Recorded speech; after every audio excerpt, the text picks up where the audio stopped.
Muy buenas tardes a todos, bienvenidos a un nuevo episodio de Ley y Libertad. Yo soy Paola Borda y decidí crear este podcast con el objetivo de tratar temas relacionados con dos aspectos que son transversales a la gran mayoría de ordenamientos jurídicos del mundo. Me refiero a los derechos y a las libertades fundamentales.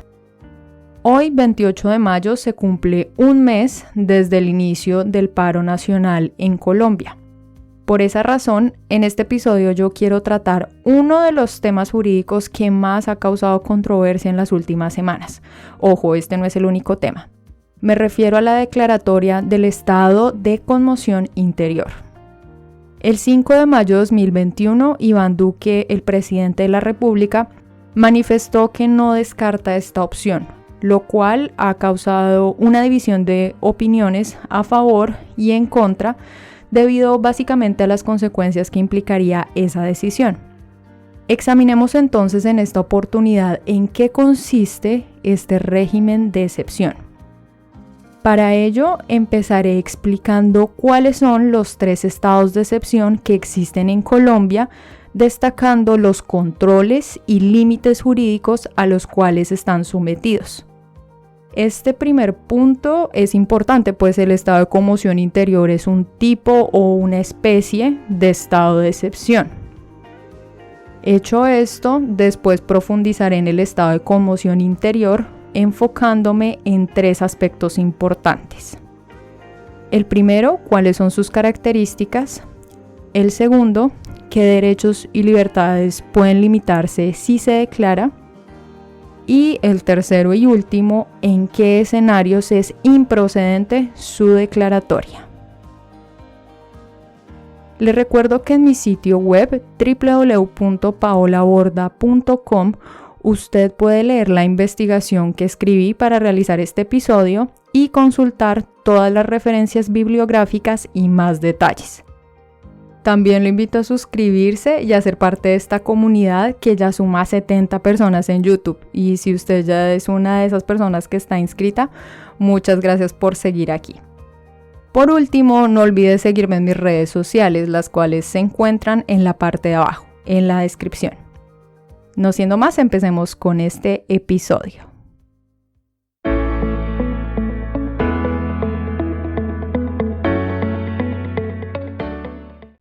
En Colombia, el presidente de la República tiene la facultad de expedir decretos con fuerza de ley. No obstante, ella es de carácter extraordinario. El numeral 10 del artículo 150 de la Constitución indica que el Congreso es quien debe otorgar dicha atribución por medio de una ley en circunstancias específicas como cuando la necesidad lo exija o la conveniencia pública lo aconseje, y aprobándolo por medio de una mayoría absoluta. Además, esta misma norma prevé que el Congreso siempre podrá modificar los decretos ley dictados por el gobierno y que esa atribución excepcional no podrá ser usada para expedir códigos, leyes orgánicas, leyes estatutarias, ni para decretar impuestos. En consecuencia, esta facultad de expedir decretos con fuerza de ley se ejerce en contextos muy precisos, descritos de antemano por la Constitución, por un tiempo limitado, para temas específicos y respetando un procedimiento que, como vamos a ver, implica la participación del Congreso de la República, que en Colombia es el poder legislativo, y de la Corte Constitucional, que es la máxima instancia de la jurisdicción constitucional e integra el Poder Judicial.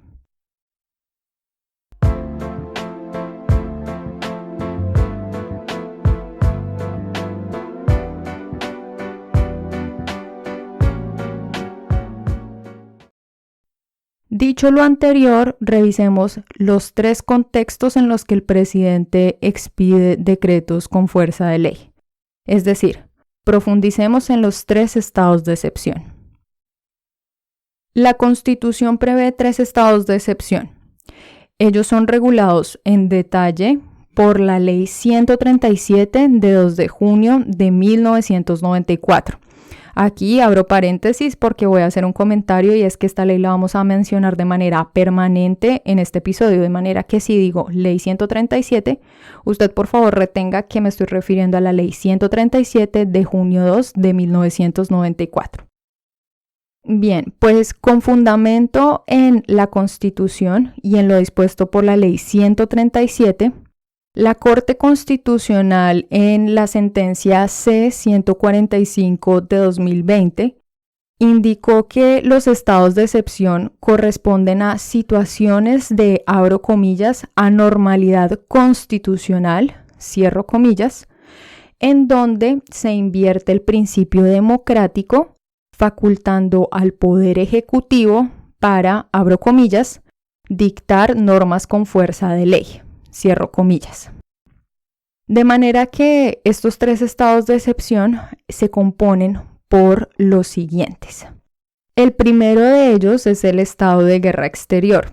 El segundo es el estado de conmoción interior, que es en el cual vamos a profundizar en esta oportunidad. Y el tercero es el estado de emergencia económica, social y ecológica.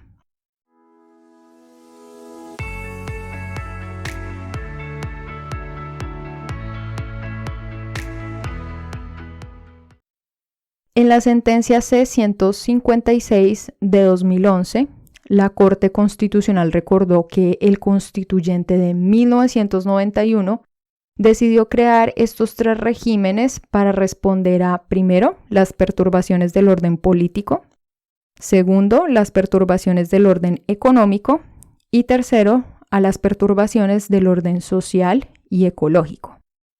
El objetivo con ello fue controlar las declaratorias de estados de excepción para, abro comillas, evitar los abusos que en el pasado se cometieron con los estados de sitio.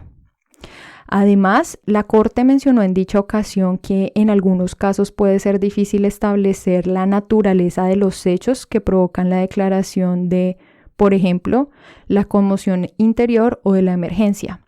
Por lo tanto, los magistrados reiteraron lo considerado en otra oportunidad anterior, que fue la sentencia C-135 de 2009. Conforme a este fallo, la Corte optó por mostrarse de acuerdo con que en dichos casos en donde no sea fácil establecer la naturaleza de los hechos, al presidente se le reconozca un margen suficiente de apreciación para hacer la evaluación de la figura que se ajusta mejor a la situación en concreto, dado que él, por la Constitución, orden de la Constitución y disposición de la Constitución, es el responsable directo del mantenimiento y del restablecimiento del orden público, social y económico.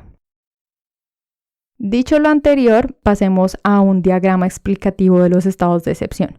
Si usted está escuchando este podcast desde YouTube, por favor revise su pantalla. Aquí le estoy presentando un diagrama en donde puede comprender fácilmente de qué tratan los estados de excepción en Colombia.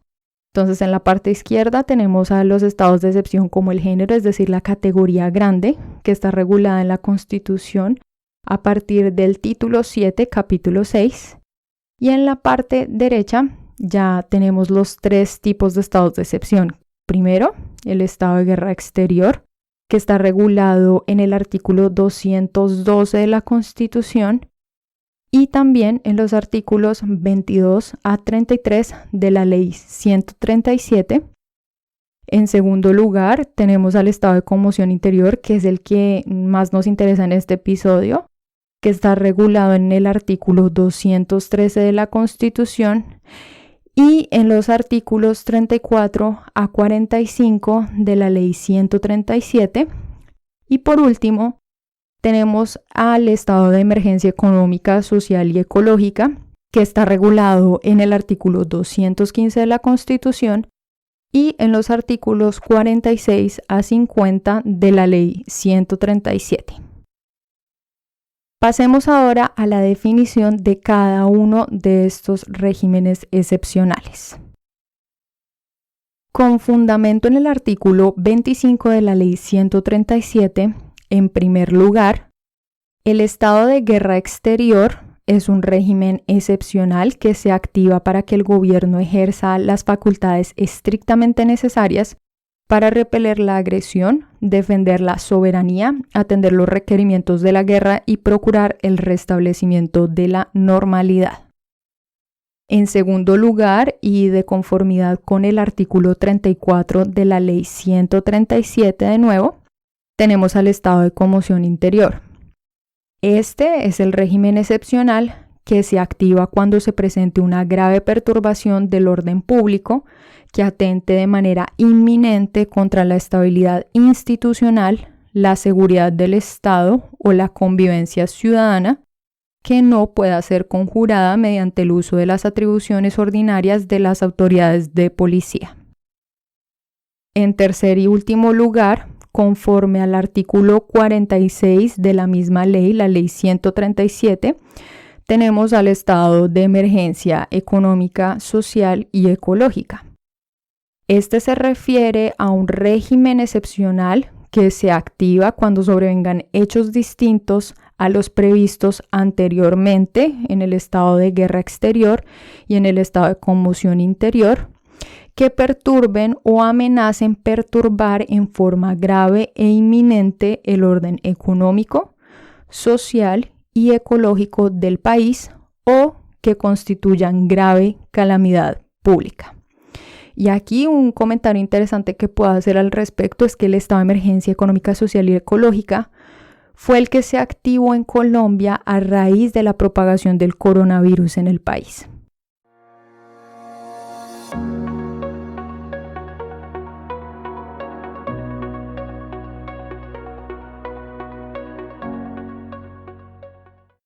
Continuemos.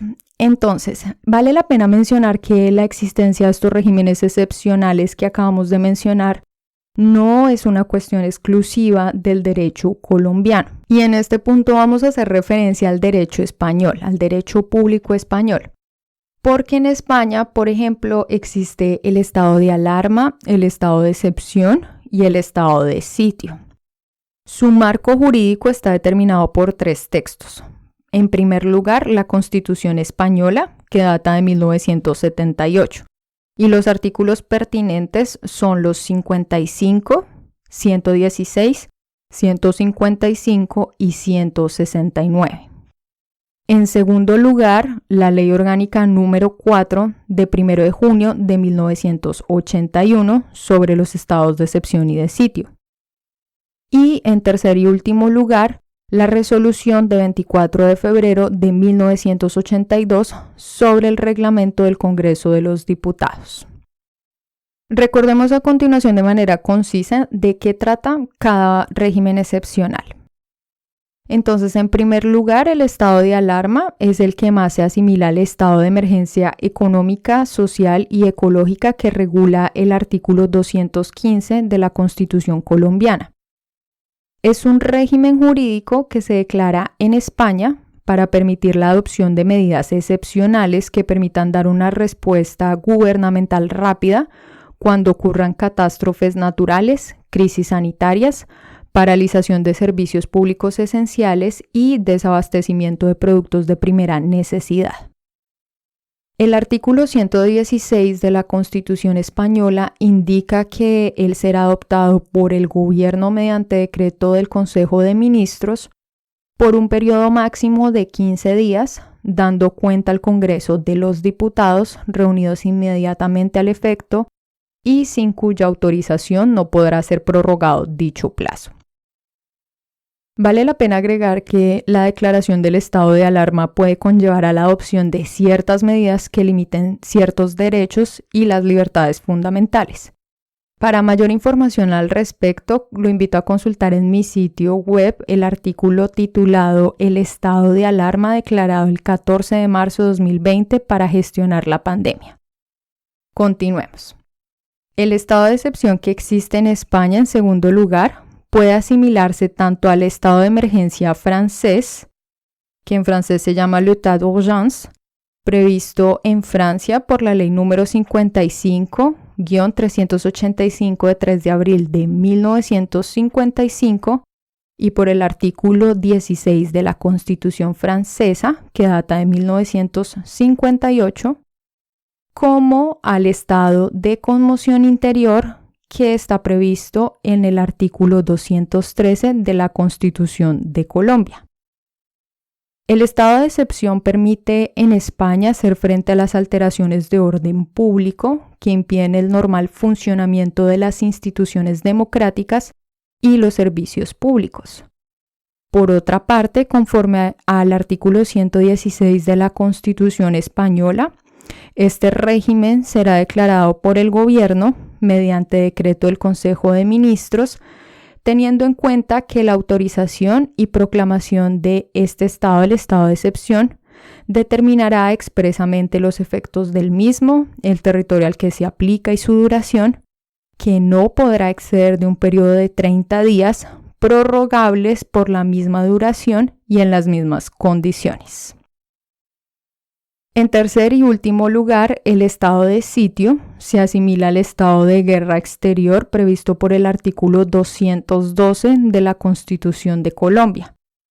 Y él concierne el régimen que se activaría en España para dar respuesta a una amenaza contra la soberanía nacional, la independencia, la integridad territorial o el orden constitucional. Conforme al artículo 116 de la Constitución española, él será declarado por mayoría absoluta del Congreso de los Diputados a propuesta exclusiva del Gobierno, con la particularidad de que el Congreso determinará el territorio al que se aplica, su duración y sus condiciones.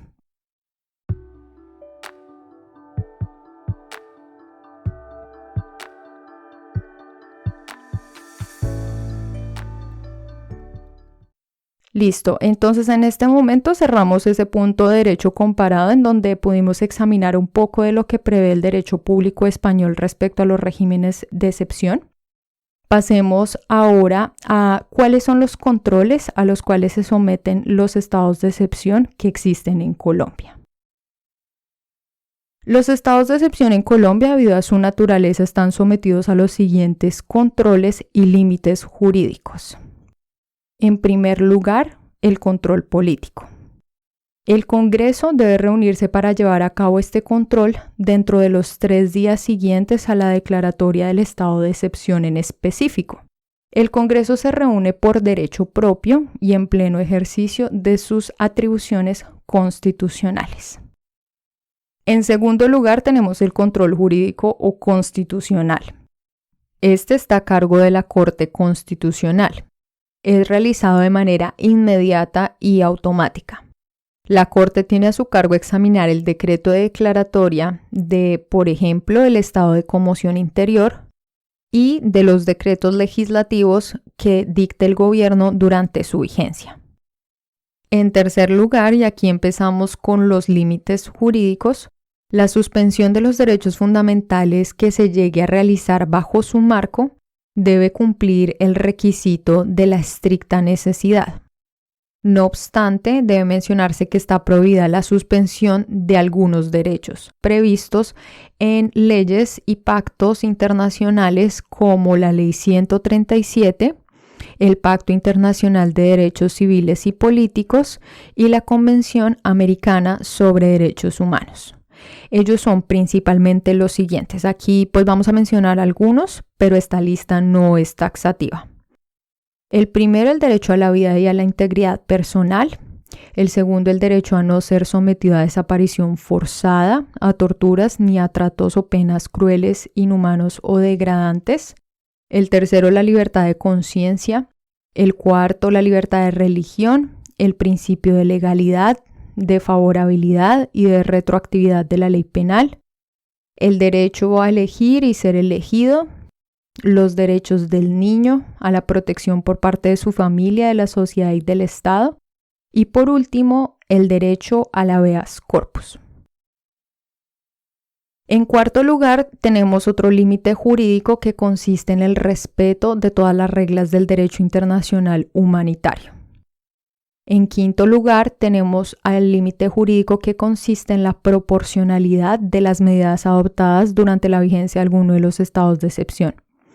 Aquí es importante mencionar que ellas deben ser estrictamente precisas y adecuadas para contrarrestar la gravedad de los hechos que hayan incitado su declaratoria.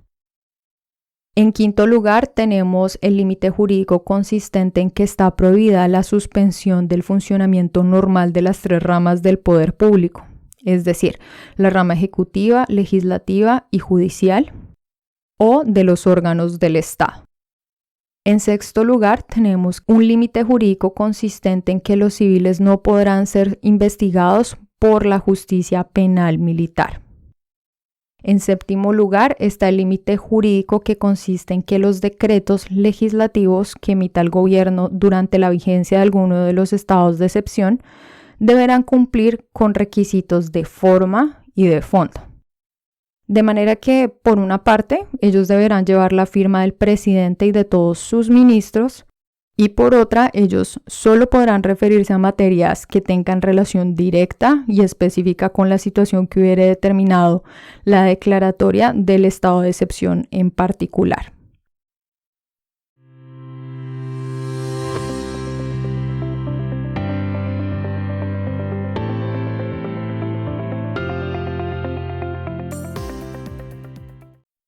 Dicho lo anterior, pasemos a la segunda parte, la que concierne al estado de conmoción interior.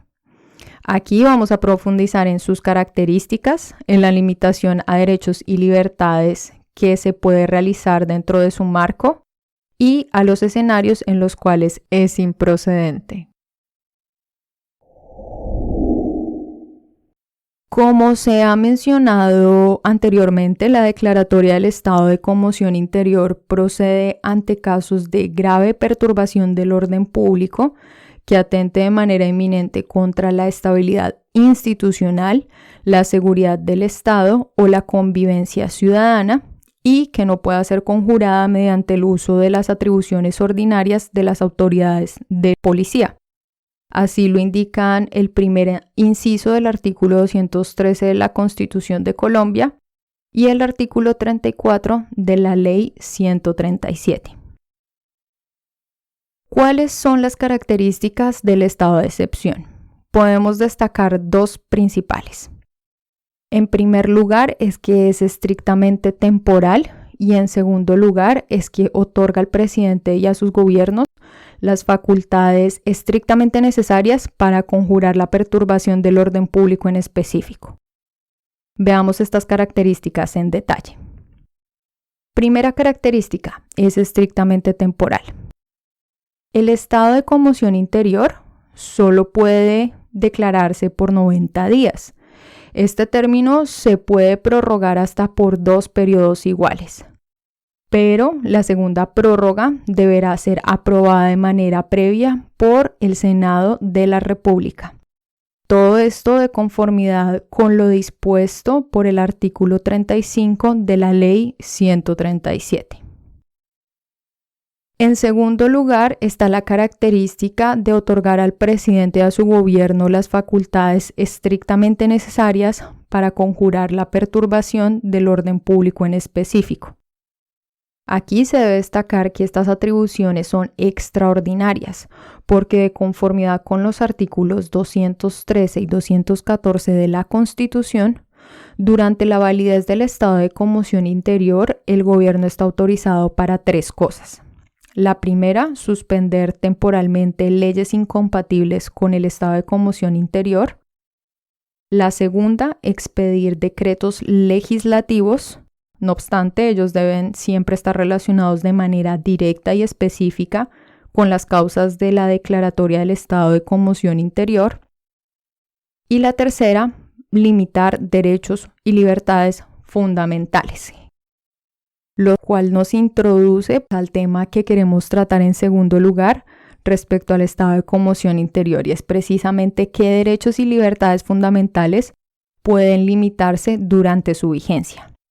Y aquí vamos a hacer referencia al artículo 38 de la Ley 137 de 1994.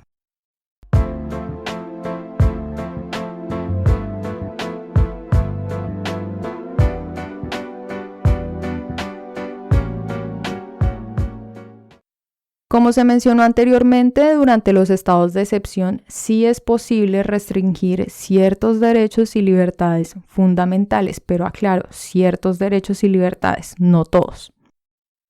Esto con la finalidad de lograr el objetivo de restablecer el orden público, por ejemplo.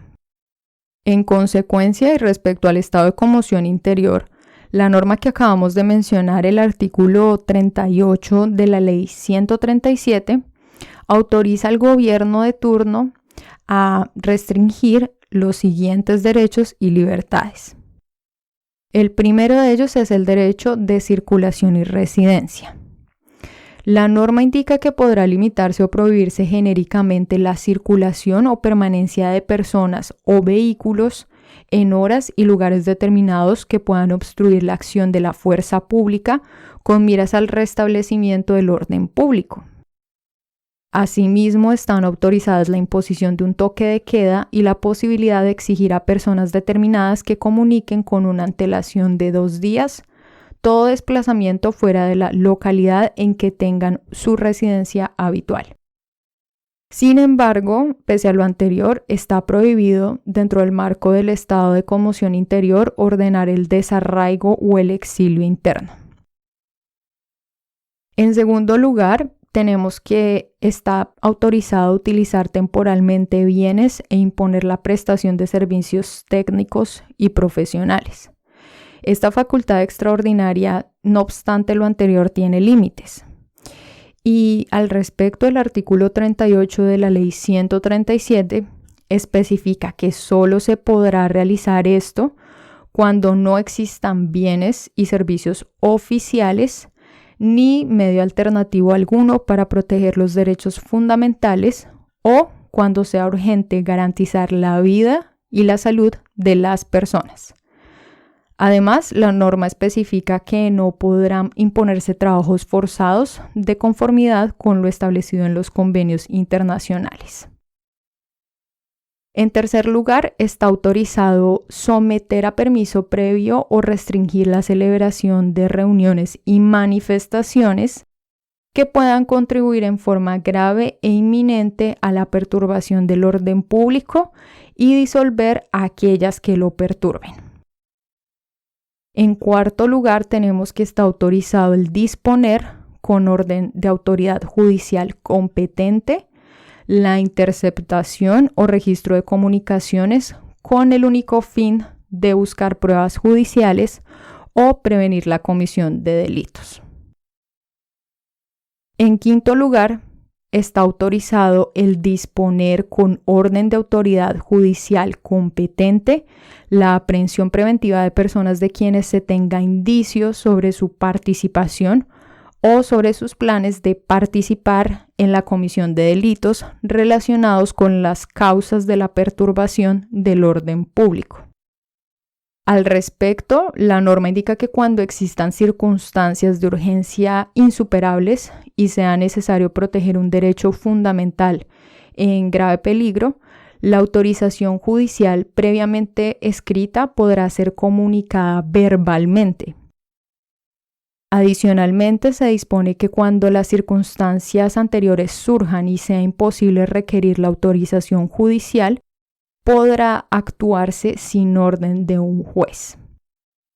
No obstante, el aprehendido deberá ser puesto a disposición de un fiscal tan pronto como sea posible y dentro de las 24 horas siguientes para que el juez adopte la decisión correspondiente en el término de 36 horas. Es decir, pese a la existencia de esta autorización, se garantiza dentro del marco de la vigencia del estado de conmoción interior el derecho al habeas corpus. En sexto lugar, está autorizado el limitar o racionar el uso de servicios o el consumo de artículos de primera necesidad. Y aquí, como un dato de derecho comparado, puedo mencionar que una facultad excepcional similar existe también en derecho público español. Durante el estado de alarma, en España, el gobierno central está autorizado a limitar o racionar el uso de servicios o el consumo de artículos también de primera necesidad, tal y como lo prevé el artículo 11 de la Ley Orgánica número 4 de 1981. En séptimo lugar, está autorizado el impartir las órdenes necesarias para asegurar el abastecimiento de los mercados y el funcionamiento de los servicios y de los centros de producción. Y aquí también podemos introducir como un comentario de derecho comparado porque en España, durante el estado de alarma, el artículo 11 de la misma ley anterior que mencionamos, la Ley Orgánica número 4 de 1981, autoriza al gobierno central a realizar lo mismo. Y algo curioso es que esta facultad excepcional fue importada textualmente de ese artículo 11. En el artículo 11 está tal cual la misma autorización.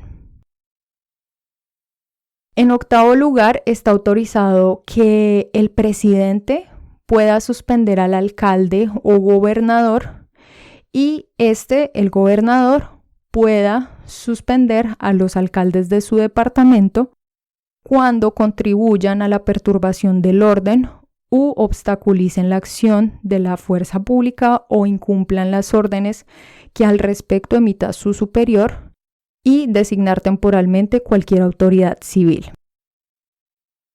En noveno y último lugar, dentro del marco del estado de conmoción interior, el gobierno podrá imponer contribuciones fiscales o parafiscales para una sola vigencia fiscal o durante la vigencia de la conmoción interior.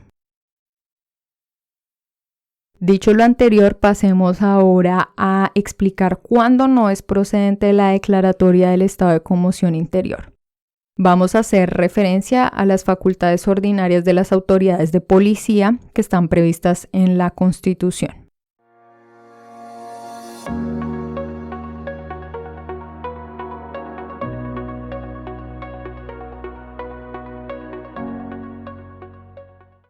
Según la sentencia C-040 proferida por la Corte Constitucional el 6 de febrero de 2020, la declaratoria del estado de conmoción interior no procede cuando la afectación del orden público en específico no sea, primero, grave, segundo, inminente y tercero, imprevisible. Si tal es el caso, la alteración del orden público deberá entonces remediarse mediante el ejercicio de las facultades ordinarias de las autoridades de policía. Por lo tanto, con fundamento en los numerales 3 y 4 del artículo 189 de la Constitución, el presidente de Colombia deberá ejercer aquellas que le corresponden, ya sea de manera indirecta o impartiendo instrucciones a los gobernadores y a los alcaldes, quienes tienen como función conservar el orden público, tal y como lo prevén los artículos 296, 303 y 315 de la Constitución. Recordemos a continuación lo que indican estas normas y los extractos sobre todo que más nos competen en este caso. En primer lugar, mencionamos el artículo 189, numerales 3 y 4 de la Constitución. Esta norma indica lo siguiente, abro comillas, corresponde al presidente de la República como jefe de Estado, jefe del gobierno y suprema autoridad administrativa, dirigir la fuerza pública y disponer de ella como comandante supremo de las Fuerzas Armadas de la República, conservar en todo el territorio el orden público y restablecerlo donde fuere turbado. Cierro comillas. En segundo lugar, mencionamos el artículo 296, que indica lo siguiente, abro comillas, para la conservación del orden público o para su restablecimiento donde fuere turbado, los actos y órdenes del presidente de la República se aplicarán de manera inmediata y de preferencia sobre los de los gobernadores. Los actos y órdenes de los gobernadores se aplicarán de igual manera y con los mismos efectos en relación con los de los alcaldes. Cierro comillas. En tercer lugar, mencionamos el artículo 303 que indica lo siguiente, abro comillas. En cada uno de los departamentos habrá un gobernador que será jefe de la administración seccional y representante legal del departamento. El gobernador será agente del presidente de la República para el mantenimiento del orden público y para la ejecución de la política económica general, así como para aquellos asuntos que mediante convenios la nación acuerde con el departamento. Cierro comillas. En cuarto y último lugar tenemos el artículo 315. Este indica lo siguiente, abro comillas. Son atribuciones del alcalde. conservar el orden público en el municipio de conformidad con la ley y las instrucciones y órdenes que reciba del presidente de la República y del respectivo gobernador. El alcalde es la primera autoridad de policía del municipio. La Policía Nacional cumplirá con prontitud y diligencia las órdenes que le imparta el alcalde por conducto del respectivo comandante. Cierro comillas.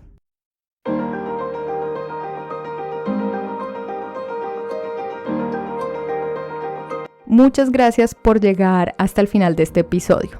Lo invito a suscribirse y a que dejen en los comentarios cualquier duda que usted tenga sobre este tema. No olvide seguirme en mis redes sociales y nos vemos hasta la próxima.